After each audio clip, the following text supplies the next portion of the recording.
should have been legal. And if one of the ideas is put in place, which is a constitutional amendment to the Ohio Constitution, basically it opens the door for recreational marijuana. I mean, if that plan goes forward, if that passes, it'll really make no sense as to why we don't have recreational marijuana legal in the state of Ohio. But I'll give you more details after the top of the hour, starting at 8 a.m. Many people in the chat room. And let's get back into it. Live, local, and vocal, Nate Ivey. Kashana writes, I'm sick of his existence. Speaking of George Zimmerman, I'm sure. So am I. But I'll leave it up to G.O.D. Vengeance is mine, saith the Lord. I think I saw it on television one day. James writes, is it the same gun he pulled and pointed at his girlfriend? ? I do not believe so, no. Mike writes, I don't condone violence, but Zimmerman should have been gone a long time ago. I feel you. A lot of people have that sentiment. But I say leave it up to G.O.D. G.O.D. will take care of it. Camille writes, why are the parents fighting and appealing his actions? I mean, what can they do? It's his legal property. He was found not guilty, acquitted of all the charges. He's a free man.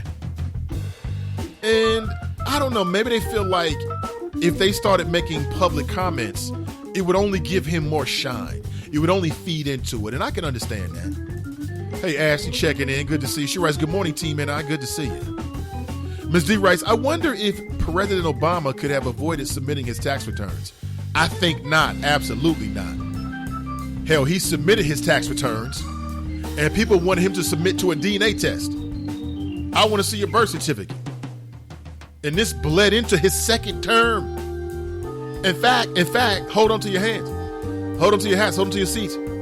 One of the men who was a chief birther is now the Republican nominee for president, Donald Trump. Again, there's only 3 reasons why Donald Trump does not want to reveal his tax returns. A, he's pulling a 50 cent. He's not as rich as he told everybody that he was. If he's not a billionaire many times over, he's not as attractive as a candidate, is he? Number 2, he hasn't been paying his fair share of taxes. Hey, maybe his name might turn up in the Panama Papers. We don't know. Or number 3, and or all of the above, the man has his money invested in some very shady dealings, and he doesn't want the general public to know. We can speculate. Keena writes, Zimmerman needs the You Need Your Ass Beat award. Hard to argue against that, most certainly. If you do, bring a weapon with you, because you know he's always packed. Tiffany writes, was there never a civil suit in the Martin case? That's a good question. Let me double check on that. Nuri writes, what Obama said was not powerful. It didn't create legislation to stop future suspected white supremacists from killing kids. You're right on the latter part, but I stand by my personal viewpoint, Nuri. I thought what he said, his statement, identifying, connecting himself personally to Trayvon Martin was powerful. Now, I would have liked for him to say something similar in the case of young black men who die at the hands of law enforcement. We never heard that. He could have said the same thing about Mr. Brown in Ferguson. Mr. Gardner, hey, he could have been my nephew Pookie. Something like that. He never did that. That's because law enforcement was involved. Law enforcement, that lobby is powerful, very huge. Because what would happen if they all decided collectively to go on strike? That's what the elites, that's what the politicians are most afraid of. And they'll do it. They'll do it. I mean, many years ago, you had Cincinnati Police Department officers who caught the blue flu. I'm sick today. You're not sick. You're just belly aching and whining. You're throwing a temper tantrum. That's all that is. But I don't know. Nuri says that it wasn't powerful, that statement made by Barack Obama. I believe it was. It would have been more powerful. But here's the thing, Nuri. Let me challenge you a little bit. What type of legislation? What could he have done? You're talking about a private citizen who gets into an altercation with another private citizen. There were no eyewitnesses. There was only one person who was left standing. The victim is a black man in America. And he had high-priced lawyers who were able to conjure up the victim as if he was actually the perpetrator. What would you like the president to do? Because I would have liked to see some legislation as well. But in what form would that have taken? What would it look like? John writes, I think George Zimmerman is just embracing his own suck. I don't understand. He's got nothing else to do with his life, and his name is forever tarnished by what happened. I mean, he could have converted. He could have said, you know what, I've had an epiphany and I feel terrible about what I did. And now I want to use what happened to me to become a crusader for gun rights. He could have said, I want to fight against the proliferation of guns.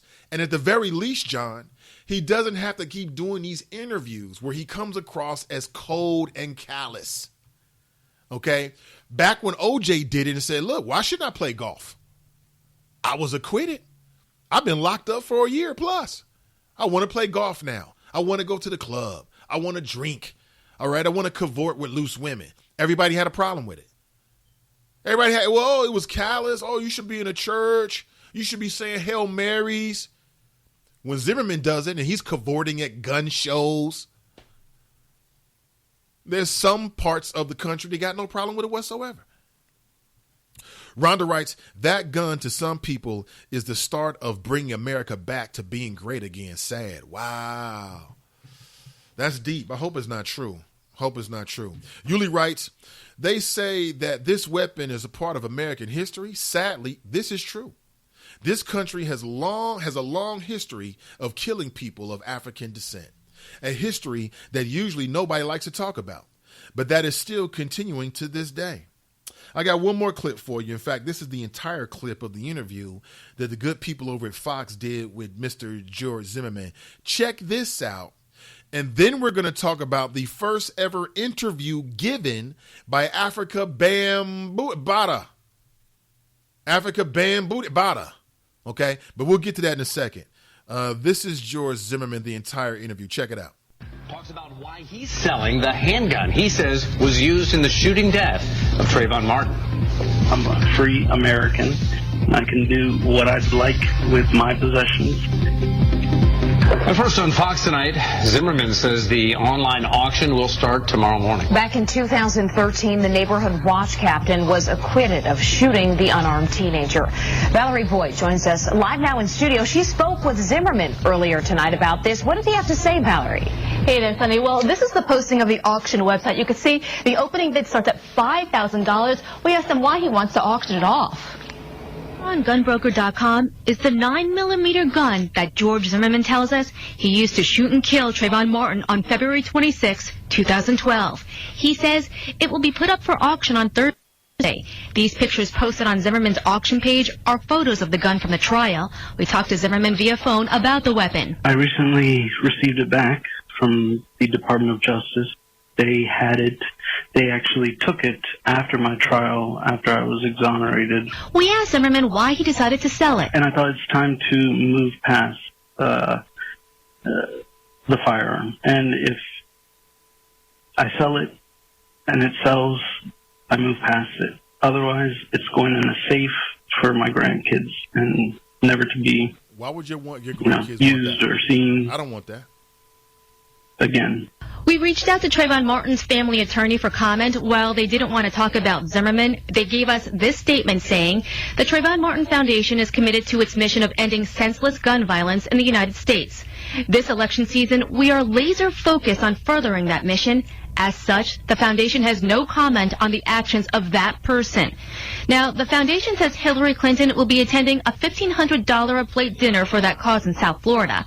Last month, Hillary Clinton spoke out about gun violence and had this to say. The man who killed Trayvon Martin should have never had a gun in the first place.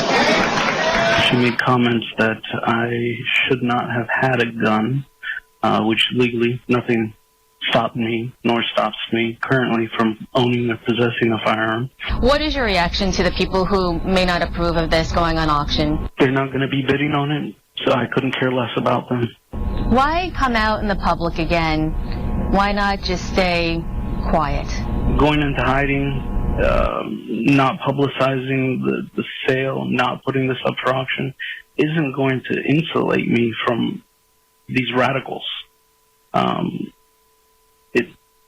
It won't help. That's because he says he's already had death threats while in hiding and has had several more after putting the gun up for auction. What I've decided to do is not cower. I'm a free American, and I can do what I'd like with my possessions. And the auction starts at 11 o'clock tomorrow morning. Again, the bids start at $5,000. Live in the studio, Valerie Boy, Fox 35 News. And this, of course, was done yesterday, posted yesterday. And that live auction starts today, Thursday, at 11 a.m.